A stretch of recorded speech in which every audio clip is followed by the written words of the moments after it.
of the Opposition. This Prime Minister in 9 years doubled housing costs, doubled the debt, doubled gun crime, doubled food bank use, and up until a minute ago, he had a minister with a double identity.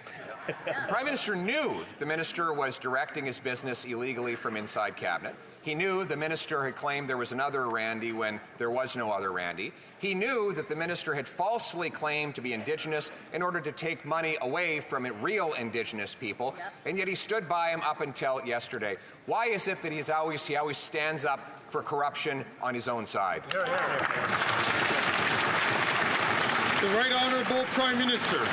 Speaker, the member for Edmonton Centre has stepped down from Cabinet to focus on clearing these allegations. Mr. Speaker, the Leader of the Opposition talks about the importance of speaking up. The reality is his MPs are no longer voices for their communities. They are his voice in their communities. That's not how this place is supposed to work, Mr. Speaker. We are focused on making sure that we're investing in Canadians, supporting them with the kinds of supports for housing, supports for dental, supports for childcare that Canadians need, while all he offers is cuts and austerity. That's right. The Honourable Leader of the Opposition.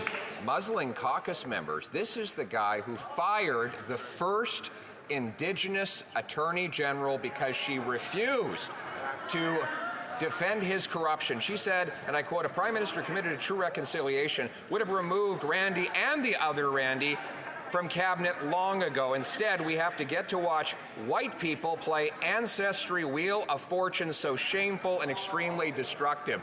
Why is it that he fired a real Indigenous minister for telling the truth while trying to keep in place a fake Indigenous minister who told falsehoods? The Right Honourable Prime Minister. Mr. Speaker, telling the truth would be MPs continuing to stand up to advocate for their communities. But the Leader of the Opposition has asked them not to be their communities' voices here in Ottawa, but instead be his voice in their communities. That is supposedly the party of freedom and freedom of speech, but he's muzzling his MPs. He's not letting them talk to the media. He's not letting them talk to committees. The reality is he's afraid of what they might say about him, because there is no call to be muzzling MPs this way.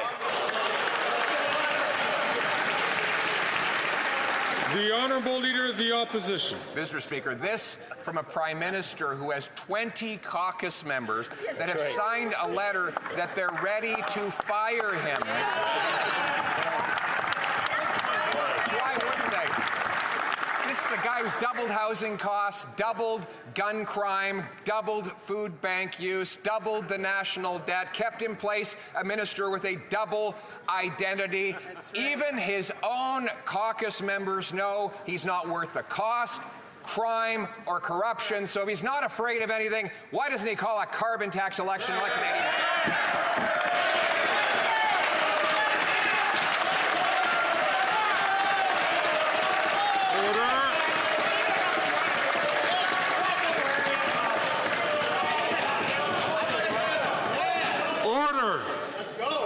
The Right Honourable Prime Minister.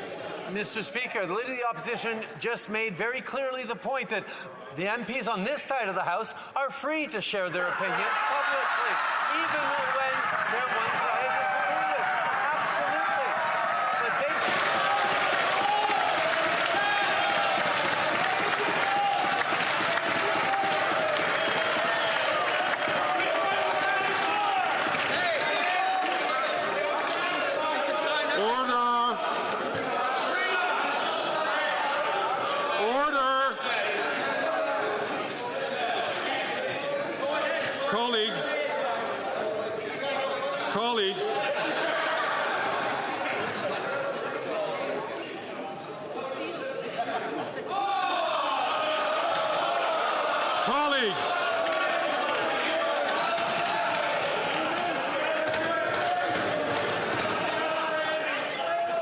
Colleagues, the more time that we spend here in the chair interrupting the process so that we get order in the House, the fewer questions we will be able to have and fewer answers we'll be able to have in question period.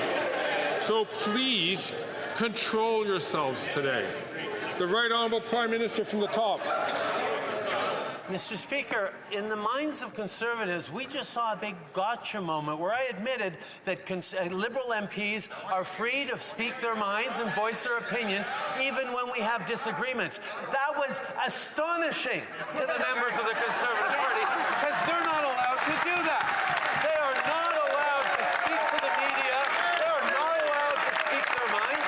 They are not allowed to be voices for their communities. They are not allowed to stand up for investments in their cities on housing. That is the real scandal in this place, Mr. Speaker.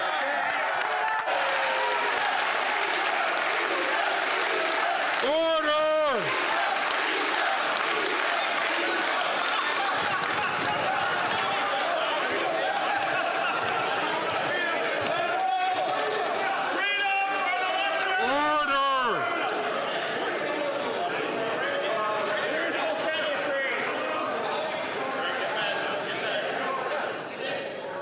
I am.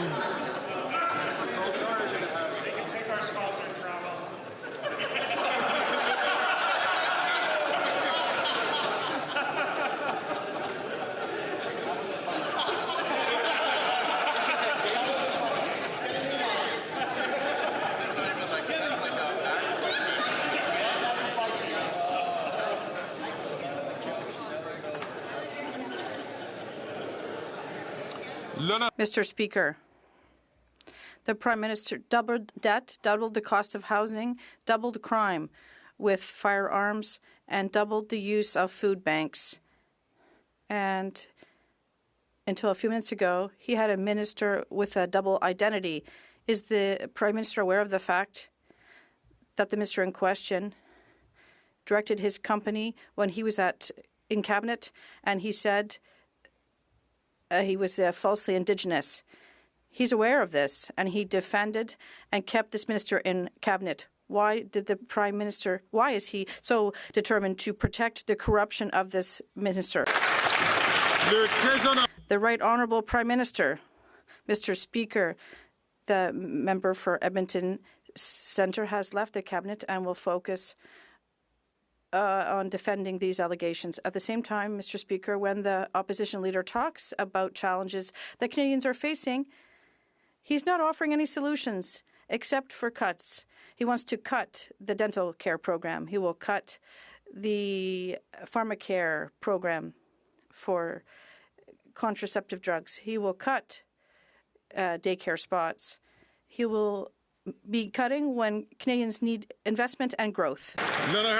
The Honourable Leader of the Opposition, Mr. Speaker, the former Attorney General in the Liberal Party, appointed by this Prime Minister, the first Indigenous person in this role, said that this was an insult for a Liberal minister to say they're Indigenous when it wasn't the case.